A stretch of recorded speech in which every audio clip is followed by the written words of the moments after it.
Hello, नमस्ते. कसे आहात सगळे? छान ना? मी पण मस्त आहे. आजचा विषय म्हणजे नुकत्याच घडलेल्या एक दोन घटना मी सांगणार आहे. नुकत्याच घडलेल्या, एक आपले पुण्यातली आणि एक बेंगळूरमधली. आणि ह्या घटना बघितल्या की आपल्याला वाटते काय हल्ली पैसा, करिअर ह्याच्या पुढे रक्ताचे नात्यांना काही किंमतच नाहीये का? आणि हे सगळं आता घडत जाते, असं भरपूर घडते. आता मी तुम्हाला अगदी दोन एक्झाम्पल्स दिलेले आहेत, असे हजारो एक्झाम्पल्स आहेत.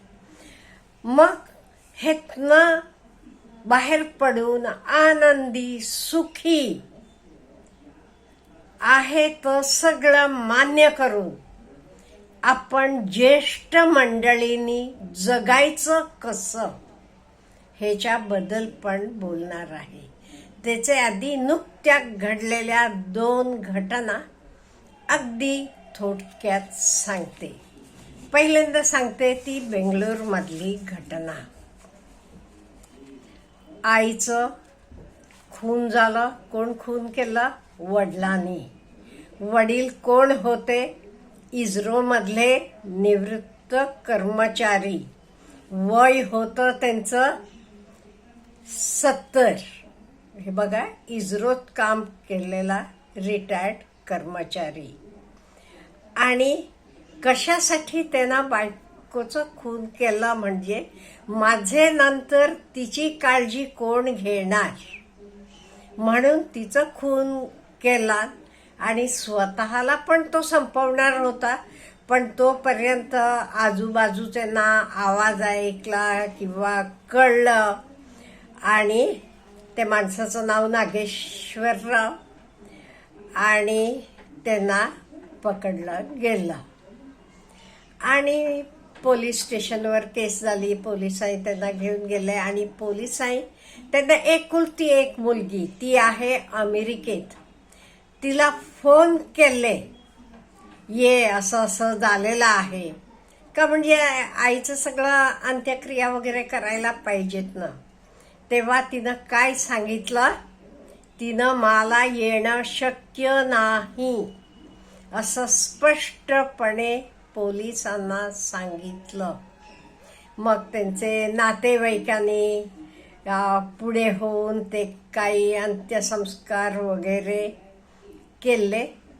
पण हे सगळं केल्यावर ॲटलिस्ट येऊन आपले वडिलांना भेटायला तर पाहिजे. वडिलांनी हे सगळं केले, पण त्यांची मनस्थिती कुठे गेली असेल आणि या कशासाठी ते हे सगळं केलं असेल एवढंही त्या मुलीला वाटलं नाही. तिनं चक्क मला येणं शक्य नाही असं कळवलं. बघा, आपण जन्म देऊन लहानाचं मोठं करून सगळं केलेलं आहे. आणि दुसरी गोष्ट आपल्या पुण्यातली, ही पण नुकतीच घडलेली आहे.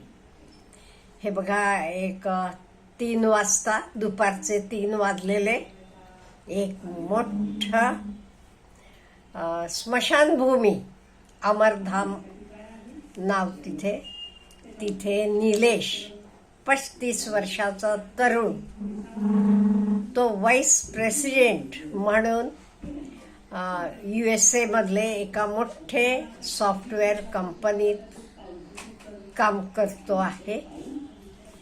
तो तिथून विमानानं पुण्याला येतो. पुण्याला विमानतळावर उतरून डायरेक्ट स्मशानभूमीला जातो. त्याचे वडील 75 वर्षाचे नागेशराव यांचं नुकतंच निधन झालेलं असते. निलेशचे हातात, मुलाच्या हातात एक एक्सपेन्सिव्ह लॅपटॉप असतो. भारीतले गॉगल घातलेले असतात आणि तो असं उकडत होता आणि सारखा अस्वस्थ होऊन आपले घड्याळाकडे बघत होता. का म्हणजे कायम तिथे AC रूममध्ये बसून छान काम करून सवय. आणि त्याचे बाजूला सुनील उभा होता, अमरधामचा इव्हेंट मॅनेजमेंटचा म्हणजे हे सगळं फ्युनरल सर्व्हिस एजन्सी आहे, त्याचा मॅनेजर म्हणू आपण. त्यांना सगळी अरेंजमेंट केलेली होती, चिता रचलेली होती. त्याच्यावर नागेशरावांना आंघोळ वगैरे घालून, आपले पद्धत आहे ना, आंघोळ वगैरे घालून ते ह्याच्यावर ठेवलेलं होतं डेड बॉडी त्यांची, आणि सगळ्या प्रिपरेशन झालेल्या होत्या.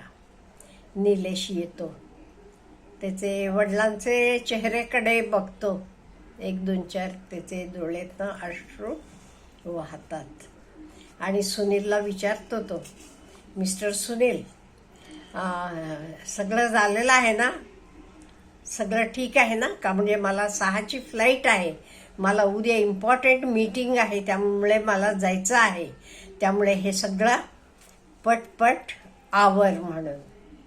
सुनीलला एकदम शॉक होते. वडिलांनी लहानाचं हे मुलाला एवढं मोठं केलंय, आणि आज मुलाला इवन 3 तासापेक्षा जरा सुद्धा जास्त वेळ थांबायला वेळ नाही ह्याच्याकडे. त्यांना लगेच डोकं हलवलं सुनीलला, ओके होते म्हणून. मग सगळं झालं का म्हणजे ते पुरोहित पण आलेले होते, हे ना अग्नी दिला मुलांना वडिलांचे ह्याला. आणि नंतर निलेश सुनील जवळ येतो आणि आपलं चेकबुक काढतो आणि म्हणतो, सुनील थँक्यू, सगळं तू केलं आहे अरेंजमेंट. तुझं बिल किती सांग, 50,000 आहे का 1,00,000 आहे? मला अमाऊंट सांग, का म्हणजे मला परत यायला वेळ नाही, आणि पुढे ते काय अस्थि विसर्जन करायचं वगैरे तर तू हँडल कर तुझं तू म्हणून. सुनीलनं निलेशकडे बघितला, अगदी एका काय म्हणून असं आहे का ते ना, म्हणजे काय असली मुलं पण आहेत का बाबा असं. आणि तो म्हणाला, तुम्हाला काही पैसे द्यायची गरज नाही, का म्हणजे तुमचं सगळं पेमेंट ऑलरेडी झालेलं आहे. तसं निलेश विचारतो, कोण दिलं? माझे काकांनी दिलं का? कोण दिले पैसे? तसं सुनील सांगतो, नाही, एक 5 वर्षापूर्वी नागेशराव म्हणजे तुझे वडील आमच्या ऑफिसमध्ये आले होते. खूप ते थकलेले होते, चालायला पण त्यांना व्यवस्थित येत नव्हतं. ते मला विचारलं, तुमचं पॅकेज काय अंत्यविधीचं? आणि का म्हणजे मी आता सगळं अरेंजमेंट केली की माझे मुलाला उद्या कुठलाही त्रास होणार नाही, त्यामुळे तसं हे सांगितलं 50,000चं पॅकेज आहे. आणि लगेच दुसऱ्या दिवशी नागेशराव आले आणि ते सगळे पैसे भरले, आणि त्याच्याबरोबर हे पत्र पण दिले. ते सांगितलं, माझा मुलगा आला तर हे पत्र त्याला द्या, नाही ते तुम्ही माझे सगळं शेवटचे क्रियाकर्म काय आहे तर करा. आणि तर पत्र सुनीलनं निलेशचे हातात दिलं. ते पत्रात लिहिलं होतं, प्रिय निलेश, मला माहित आहे तू खूप बिझी आहेस, तुला इवन श्वास घ्यायला सुद्धा वेळ नसतो, तुला मीटिंग्स असतात, तुला कामं असतात, त्यामुळे तुला माझे निधनाची वार्ता कळली की एकदम तुला होईल, काय करू आता, मला तिकीट मिळेल का, मला रजा मिळेल का, हे सगळे प्रश्न तुझे डोक्यात येतील. आणि मला माहीत आहे तुझी वेळ, तुझं करिअर हे सगळं खूप इम्पॉर्टंट आहे. मी तुला मोठं केलं कशासाठी? तुझे अंगात जग जिंकण्याची शक्ती मिळावी म्हणून. त्यामुळे तू माझ्यासाठी, एवढे म्हातारेसाठी तुला कुठलाही लॉस होऊ नये ही मी काळजी घेतलेली आहे, म्हणून मी माझे सगळं अंत्यक्रियेचं अरेंजमेंट केलेलं आहे. मी एजन्सीला पैसे सुद्धा भरलेले आहेत, आणि ते हे सगळं करतील. आणि तू आलास की वेल अँड गुड, पण तू आला नाहीस तरी मला बिलकुल राग येणार नाही. पण माझा एकच रिक्वेस्ट आहे तुला. मी तू लहान असताना तुला शाळेत सोडायला येत होतो, तेव्हा तुझा हात सोडताना तुला वाटायचं वडिलांनी कधी माझा हात सोडू नये म्हणून. तू घट्ट धरायचास माझा हात. पण आज तू मला अग्नी देताना तुझे हाताना कुठलंच कंपन येऊन देऊ नकोस. तुला कुठला त्रास व्हायला नको.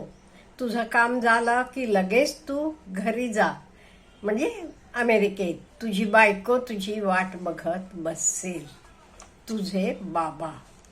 हे पत्र वाचून का नाही, त्याचे हातातलं चेकबुक तिथे खाली पडते आणि ते स्मशानभूमीतच आहे अजूनही.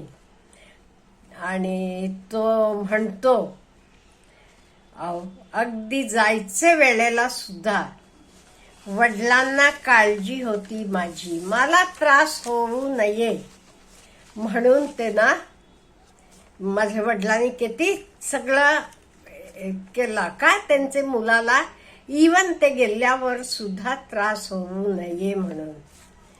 पण मी मात्र काय विचार करतो आणि म्हणून तो म्हणतो, नाही मी लगेच जाणार नाही, संध्याकाळचं फ्लाईट जाऊ देत, मला वडिलांच्या जवळ बसायचं आहे. म्हणून तो तिथे रात्रभर अग्नी म्हणजे ह्यांची डेड बॉडी पेटत होती तिथे जवळ बसतो तो, ते अग्नीजवळ. आणि त्याला कळते प्रीपेड हे सगळं फक्त SMS कार्डासाठी असते, पण वडिलांचं प्रेम हे कधी प्रीपेड होऊ शकत नाही. आणि तो म्हणतो, मी गेलो फॉरेनला, भरपूर पैसे मिळवले, नाव मिळवलं, मोठे कंपनीत आहे, पण हे सगळेचे पुढे बाबांचे प्रेमा समोर ते घेतलेले कष्टापुढे हे सगळं नथिंग आहे. हे काही नाहीये, नथिंग आहे. आणि आपल्याला माहीत आहे एजन्सी बाकी सगळी अंत्यकार्यात हे सगळं क्रियाकर्म करतील, पण अश्रूंचं काय आउटसोर्सिंग करता येत नाही. जवळचे रक्ताचे नातं असलेली लोकांचेच अश्रू हे खरे अश्रू असतात. म्हणून तो थांबतो तिथे. मग दुसऱ्या दिवशी सकाळी तो अमेरिकेला निघून जातो. या दोन गोष्टींमुळे आपण ज्येष्ठांनी काय समजून घ्यायला पाहिजे, जे काही आपण करतो तर सगळं आपलं कर्तव्य आहे. मी एवढं केलं तरी त्यानं मला बघितलं नाही असं कधी म्हणायचं नाही. आपलं कर्तव्य आहे. मग आपलं शेवटचं काय हे सगळं आपले आपण निर्णय घ्यायला पाहिजे. नागेशरावांनी कसं केलं होतं तसं हल्ली. आणि ह्याला सुद्धा सगळं इव्हेंट मॅनेजमेंट आहे. सगळं आधी आपण पेमेंट करून सगळं करू शकतो. किंवा इवन आपण आजारी पडलो तरी आपली काळजी घ्यायला नर्सिंग होम्स आहेत. आणि फक्त आपण वयस्क असलो, ज्येष्ठ असलो ते वृद्धाश्रम आहेत. म्हणून आपली सोय आपण करून घ्यायला आणि मनापासून, मनातनं काही मुलांबद्दल सुद्धा काही राग व्यथा काही न ठेवता आपण जन्माला आलोय ही आपली जबाबदारी आहे. जे काही आपण केले त्या गोष्टीतनं आपल्याला आनंद मिळाला, मुलांना जन्म दिलं, त्यांना आपण शिक्षण दिलं, त्यांना मोठं केलं, आपल्याला कौतुक वाटलं, तो अमुक पदावर आहे, अमुक आहे, हे सगळं आपण आपले स्वतःच्या आनंदासाठी करतो. हे आपण ज्येष्ठांनी कायम लक्षात ठेवायला पाहिजे. आणि कोणाकडे कशाची अपेक्षा ठेवायची नाही. मुलं असतील, जवळचे नातेवाईक असतील, काही कोणाकडे काही अपेक्षा ठेवायची नाही. अगदी शांतपणानं जे काही माझं कर्तव्य, माझी कर्तव्य होती ती सगळी मी छान केलेली आहेत म्हणून व्यवस्थितपणे राहायचं. आपली बाजू शक्यतो आपल्याला किती होते तेवढं आपलं आरोग्य चांगलं ठेवायचं. आपली फायनान्शियल कंडिशन पण व्यवस्थित ठेवायची. म्हणजे अगदी शेवटपर्यंत आपल्याला ॲटलिस्ट नर्सिंग होम असेल कोणी बघतील. मग उरलेले पैशाचं काय करायचं हे तुम्हाला विलप्रमाणे तुम्ही करू शकता. नाही ते दुःखात आपलं आयुष्य घालवण्यात काही अर्थ नाहीये आणि हे बोलून दाखवण्यातही अर्थ नाहीये. काही आपली मुलं आनंदात राहायला पाहिजे हीच आपली अपेक्षा असते. त्यामुळे आपण ज्येष्ठांनी जरा स्ट्रॉंग व्हायचं आणि आपली सगळी काय म्हणायचं अरेंजमेंट आपण करायची. आपल्याला काय म्हणायचं आहे ह्या टॉपिकवर प्लीज मला कॉमेंट बॉक्समध्ये कळवा. Have a good day.